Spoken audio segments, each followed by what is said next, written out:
दोस्तों, जब कभी भी हम स्टॉक मार्केट में इन्वेस्टमेंट की बात करते हैं, अपने कैपिटल को गेन करने की बात करते हैं, तब हमारे माइंड में सबसे पहली बात आती है कि अगर हम शेयर बाज़ार में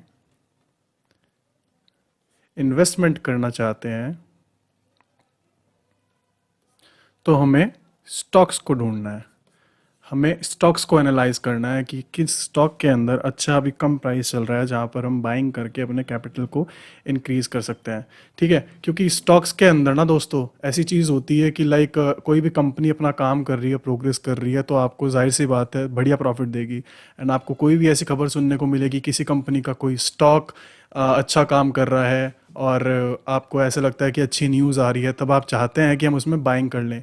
बट मेरे अकॉर्डिंग देखिए, ऐसा है ना, जब कोई कंपनी की अच्छी गुड न्यूज़ आती है, जब कंपनी की गुड न्यूज़ आती है उस वक्त, वेट, जब कंपनी की गुड न्यूज़ आती है मेरे अकॉर्डिंग उस वक्त कंपनी में इन्वेस्ट करने का गुड टाइम नहीं होता है। रीज़न है उसके पीछे। देखिए, आप ये बात हमेशा ध्यान रखना, मैं आज भी कह रहा हूँ, बाद में भी कहूँगा, कि जब भी किसी कंपनी की अच्छी खबर आएगी तब समझ लेना कि वहाँ पे एक डाउनफॉल आएगा। क्योंकि ये बड़े प्लेयर्स की स्ट्रैटेजी है, आप समझेंगे बाद में थोड़ा एक्सपीरियंस लेके। जैसे कि हम लोग पहले क्या सुनते थे कि रिजल्ट्स आ रहे हैं, अच्छे रिजल्ट आ रहे हैं, कि हाँ क्या बोलते हैं, कंपनी ने अच्छा रिटर्न दिया है, कंपनी ने अच्छा प्रोग्रेस किया है, एंड उस वक्त क्या बोलते हैं, लोग ये चाहते हैं कि हम यहाँ पे इन्वेस्ट कर लेते हैं, इन्वेस्ट करके अब पैसा बनेगा। बट उस वक्त क्या होगा, मार्केट अपनी चाल चल चुकी होगी, किसी भी पर्टिकुलर स्टॉक का जो चार्ट होगा वो अपना काम कर चुका होगा, अप मूव दे चुका होगा, और यहाँ पर आकर खबर आएगी। समझ रहे हैं आप? जो पैसा बन रहा था मार्केट में उस वक्त, क्या बोलते हैं, जब स्टॉक के अंदर पैसा बन रहा था तब यहाँ पर पैसा लगाया था बड़े प्लेयर्स ने, जब तक न्यूज़ नहीं आई थी। जब न्यूज़ आई तब तक काम हो चुका था, एंड उस वक्त लोग चाहते हैं कि हम यहाँ पे बाय करेंगे। यहाँ पे मार्केट करेक्शन लेती है, उस वक्त वो लोग डरते हैं, यहाँ पे सेल करके अपना लॉस बुक कर लेते हैं। समझ रहे हैं आप? कभी भी आपको मार्केट में न्यूज़ के ऊपर काम नहीं करना है कि अच्छी न्यूज़ आई है तो आपको बाय कर लेना है, नहीं। न्यूज़ जब तक आती है तब तक काम हो चुका होता है, आप ये बात हमेशा ध्यान रखिएगा। आज मैं आपको बताने जा रहा हूँ कि हम स्टॉक्स के अंदर जब इन्वेस्टमेंट करते हैं तो हमें सबसे पहली बातें क्या देखनी पड़ती है। देखिए, जब हम स्टॉक्स के अंदर इन्वेस्टमेंट की बात करते हैं तो हमें सबसे पहली बात देखनी होती है कि उसका पी रेशो क्या चल रहा है। समझ रहे हैं आप? पी रेशो हम बोलते हैं प्रॉफिट अर्निंग रेशो को। इसका क्या होता है, ये हमें एक ऐसी वैल्यू देता है कि ये, इसका मैं बताता हूँ, उसका चार्ट एक तो चलता है 7 to 30। कभी कभी ये 30 से ऊपर की तरफ भी चला जाता है, यानी कि 35 भी चला जाता है, 40, एंड बहुत सी बार तो 50 भी टच कर देता है। ठीक है, और 7 साइड में मैक्स टू मैक्स 5 जाता है। अब आप सोच रहे होंगे ये नंबर्स क्या हैं, तो चलिए मैं आपको ये बताता हूँ।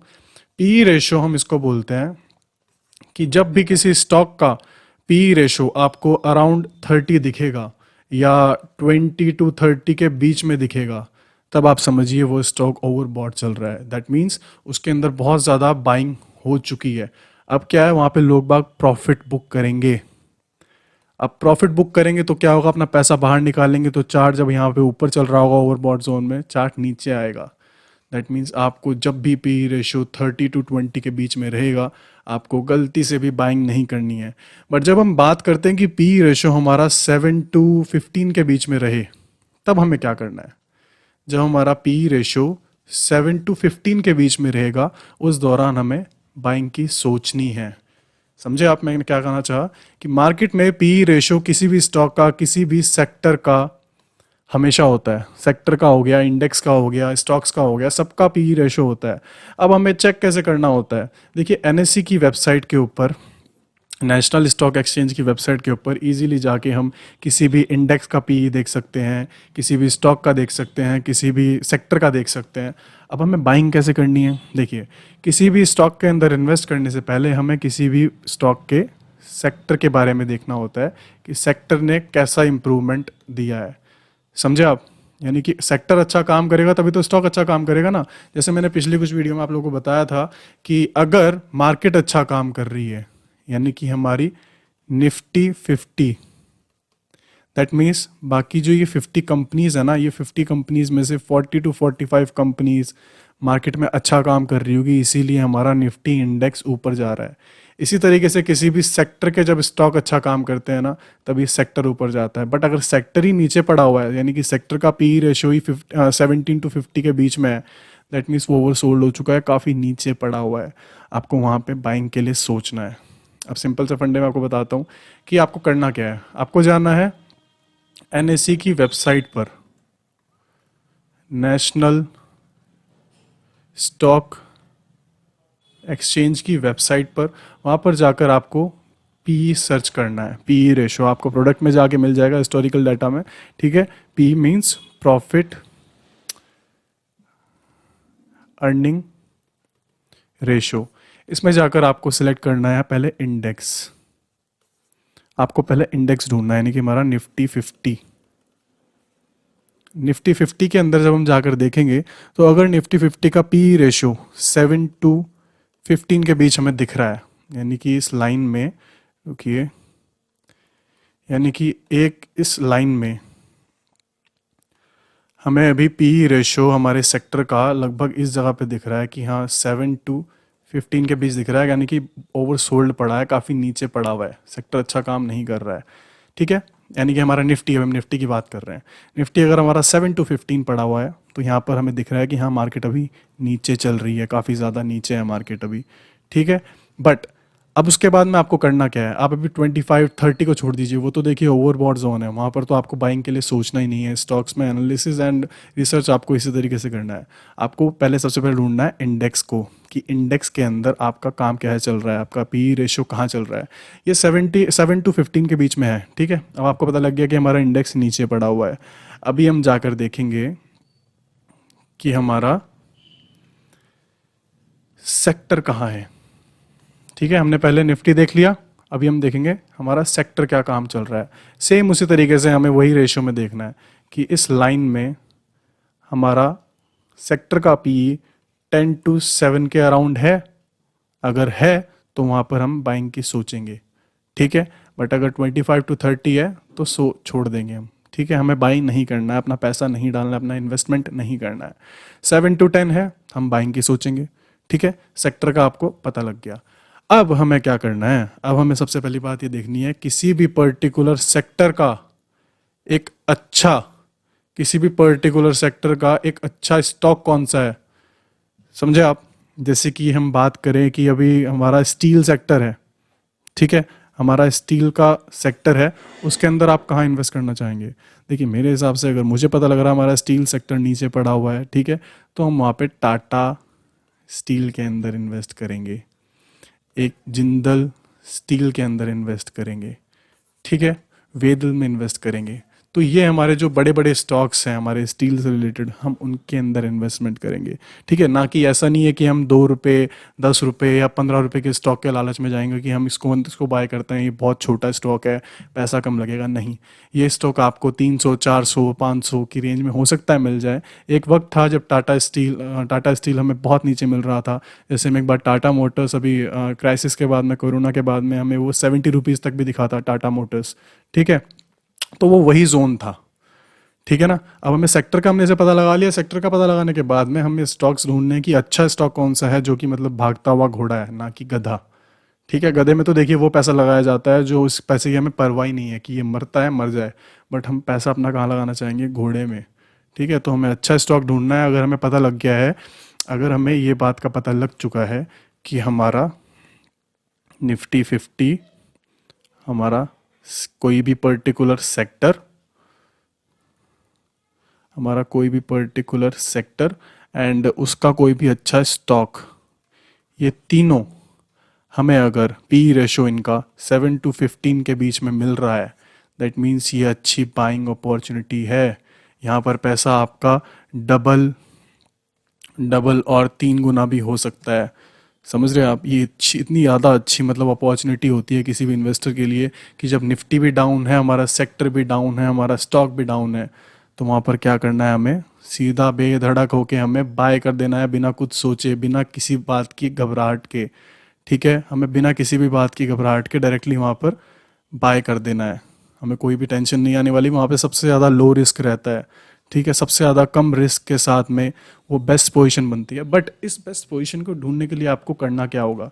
देखिए, इस बेस्ट पोजीशन को ढूंढने के लिए पहली बात तो आपको सर्च करना होगा कि कोई ऐसी कंडीशन बने मार्केट में, कोई क्राइसिस आए। क्राइसिस मतलब जैसे कि 2020 के बीच में अभी हमारा कोरोना वायरस आया था, तो उस वक्त सारे के सारे सेक्टर, सारे के सारे हमारा पी क्या बोलते हैं, सबका डाउन था।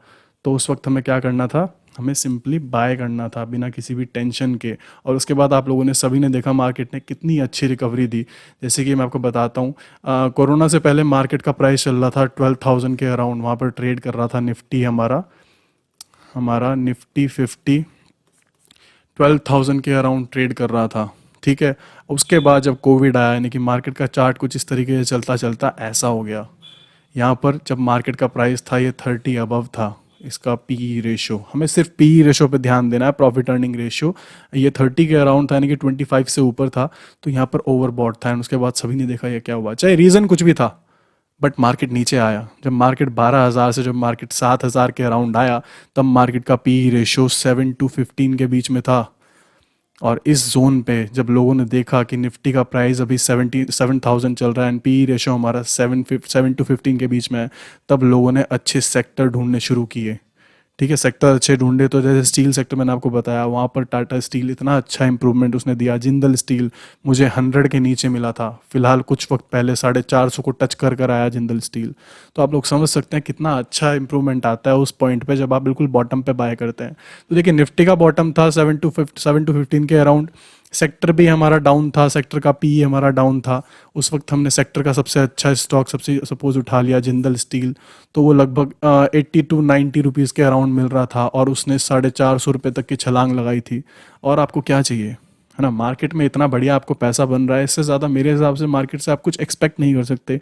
लोग यहाँ पे माइनस में जाते हैं, लोग गवाते हैं। ठीक है, आपको ऐसे मोमेंट में इन्वेस्टमेंट के टाइम पे अच्छा खासा रिटर्न मिलता है। एंड इससे बेस्ट स्ट्रेटेजी देखिए दोस्तों, मैं नहीं बता सकता। ठीक है, अगर आपने पी रेशियो को रीड करना सीख लिया, जो डायरेक्टली आप एनएससी की वेबसाइट पर जाकर देख सकते हैं, किसी भी सेक्टर का या फिर किसी भी इंडेक्स का स्टॉक, आप किसी भी चीज़ का आप देख सकते हैं और डायरेक्टली जाके बेधड़क होके खुला पैसा लगा सकते हैं इन्वेस्टमेंट के टाइम पे, क्योंकि सबसे ज़्यादा लो रिस्क होता है उस वक्त, सबसे ज़्यादा लो रिस्क होता है। ठीक है, आपको सिंपली यही चीज़ अप्लाई करनी है। बाकी मैं दूसरी चीज़ और बताता हूँ। दूसरी चीज़ हमारी है मूविंग एवरेज। देखिए, मूविंग एवरेज को लोग काफ़ी ज़्यादा अंडर एस्टिमेट करते हैं। क्यों? देखो, ये फ्री में अवेलेबल है ना। किसी ने सच कहा है कि कोई चीज़ अगर आपको फ्री मिल रही है तो आप उसकी वैल्यू नहीं करते हैं। बट मैं आपको बताऊं, बड़े बड़े म्यूचुअल फंड्स, वेट, बड़े बड़े म्यूचुअल फंड्स हमारे इस मूविंग एवरेज को यूज़ करते हैं। ठीक है, मूविंग एवरेज का देखिए मैं बताता हूँ काम क्या होता है। इन्वेस्टमेंट के टाइम पे मूविंग एवरेज को कैसे यूज़ किया जाता है। देखिए, ऐसा है ना, जब मूविंग एवरेज हमारे हम 1 डे की कैंडल पे देखेंगे ना, 1 डे के टाइम फ्रेम पे, यानी कि हमारी जो स्टॉक मार्केट में जो हमारी कैंडल्स होती हैं, वो एक एक कैंडल अगर हमारी एक एक दिन की हम सेलेक्ट कर लेते हैं चार्ट में, तो उस वक्त सपोज, रुकिए, मूविंग एवरेज, देखिए मूविंग एवरेज सपोज ऐसे चल रहा है। ठीक है, तो वो कुछ इस तरीके से चलेगा कि सपोज मार्केट अभी नीचे आ रहा है यहाँ पे। ठीक है, मार्केट जब ऊपर जाता है ना, तो ये मूविंग एवरेज नीचे आ जाता है। और ये 1 डे टाइम फ्रेम की बात कर रहा हूँ मैं आपके सामने। ठीक है, मूविंग एवरेज अगर नीचे है 1 डे के टाइम फ्रेम में, 1 डे के टाइम फ्रेम पे हमें दिख रहा है कि मार्केट अभी नीचे चल रही है और मार्केट अब यहाँ से ऊपर उठना चाह रही है। तो पहली कैंडल जो हमारी 1 डे की है,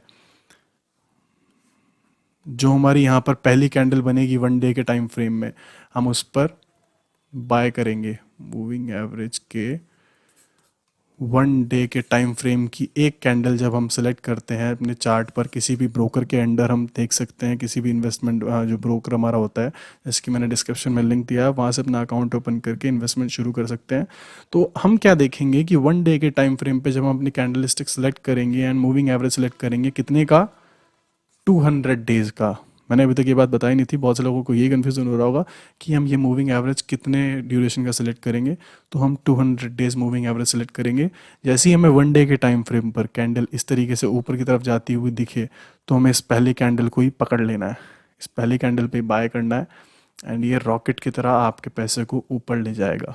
क्योंकि 1 डे का टाइम फ्रेम ज़्यादा वॉलेटाइल नहीं होता है। 1 डे के टाइम फ्रेम पर अगर एक बार कैंडल 200 दिन मूविंग एवरेज के ऊपर आ गई तो समझ लीजिए वो भागेगा ऊपर स्टॉक। अब वो कितना भागेगा वो डिपेंड करता है आपकी किस्मत पे। हो सकता है वो 3 गुना चला जाए, हो सकता है आपको 100% रिटर्न दे, बट आपको कुछ ना कुछ देगा ज़रूर। समझ रहे हैं आप? 1 डे का टाइम फ्रेम बहुत इंपॉर्टेंट होता है, लाइक इन्वेस्टर्स के लिए। बड़े बड़े म्यूचुअल फंड्स जो होते हैं हमारे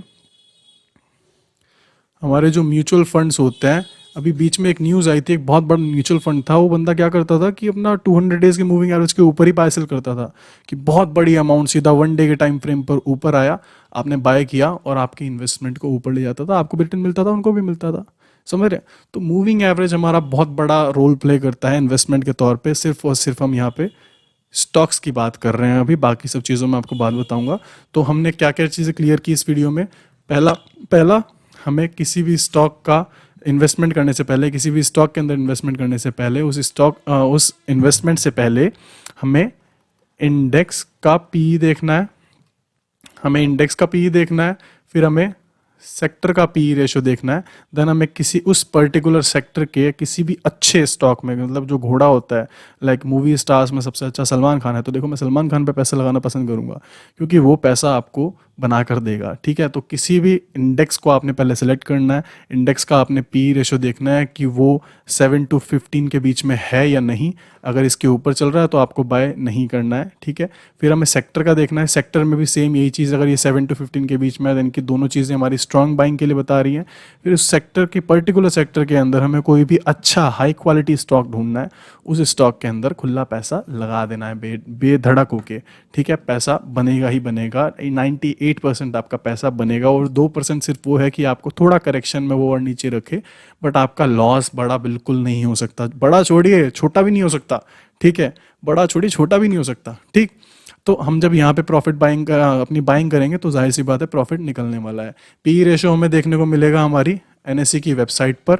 आप इजीली जाके वहाँ पे अपना प्रॉफिट अर्निंग रेशो सेलेक्ट कर सकते हैं। वहाँ पे अपना पहले इंडेक्स का देखना, फिर सेक्टर, देन उसके बाद में किसी भी कोई भी एक अच्छा स्टॉक उठाकर बाय कर लेना, आपकी इन्वेस्टमेंट हो गई। दूसरी चीज़ हम करेंगे मूविंग एवरेज। ठीक है, मैंने अभी आपको बताया मूविंग एवरेज में हम 200 डेज मूविंग एवरेज सेलेक्ट करेंगे, 1 डे का कैंडलस्टिक टाइम फ्रेम सेलेक्ट करेंगे। जैसे ही मार्केट का प्राइस, यानी कि वो कैंडल्स, जैसे 200 डेज मूविंग एवरेज के, ये 200 डेज मूविंग एवरेज है, जैसे ही 200 डेज मूविंग एवरेज के ऊपर आएगी 1 डे की टाइम फ्रेम की कैंडल, पहली कैंडल पे आपको बाय कर देना है। ठीक है, क्लियर? बाय करने के बाद में वो आपकी इच्छा है, आप कितना प्रॉफिट बुक करना है। प्रॉफिट बुकिंग में आपको इसमें नहीं बताऊंगा, क्योंकि बहुत से लोग कहेंगे कि सर वहाँ पे तो हमें 200 गुना भी मिल सकता था, बट आपने 50% पे निकलवा दिया। तो जाहिर सी बात है, वो सबकी इंडिविजुअल की अपनी अपनी अलग अलग ग्रीड है। तो देखिए, लॉस का तो देखिए मैं सिंपल आपको बता रहा हूँ। लॉस सिंपल सा ये हो सकता है कि हाँ, अगर यहाँ पे आपने बाय किया 200 दिन मूविंग एवरेज के हल्का सा नीचे, आप यहाँ पे निकाल दीजिए। ठीक है, बट 1 डे के टाइम फ्रेम पर चांसेस ज़्यादा ये है कि अगर ये ऊपर आया है तो ये कुछ सोच समझ के आया होगा, क्योंकि 1 डे का टाइम फ्रेम छोटा टाइम फ्रेम नहीं होता। यहाँ से ये रॉकेट होना बनता है। इसका रॉकेट नहीं तो साइडवेज आपको प्रॉफिट देगा, कुछ ना कुछ तो देगा ही देगा। तो ये हमारी पी चेक करने वाली एंड मूविंग एवरेज वाली स्ट्रेटेजी फॉर स्टॉक इन्वेस्टमेंट, ये मेरे हिसाब से बेस्ट है। ठीक है ना, मैं इसमें खुद काम कर चुका हूँ। ठीक है ना, तो आपको इन बातों पे ध्यान देना है कि मूविंग एवरेज हमारा 200 दिन का, 1 डे का कैंडलस्टिक टाइम फ्रेम, 200 दिन के ऊपर आती है बाय। पी रेशो में इंडेक्स चेक करना है पहले, देन सेक्टर, देन उसके बाद में इन्वेस्ट कर देना है किसी भी अच्छे स्टॉक के अंदर। तो अभी के लिए आज की वीडियो में सिर्फ इतना ही, एंड जल्दी मिलता हूँ आप लोगों से अगली वीडियो में। कोशिश करूंगा आप लोगों को और ज़्यादा इन्वेस्टमेंट के बारे में और ज़्यादा बताऊँ, ट्रेडिंग के बारे में और ज़्यादा बताऊँ हमारे चैनल पर। एंड अभी के लिए मैं चलता हूँ, टिल देन बाय।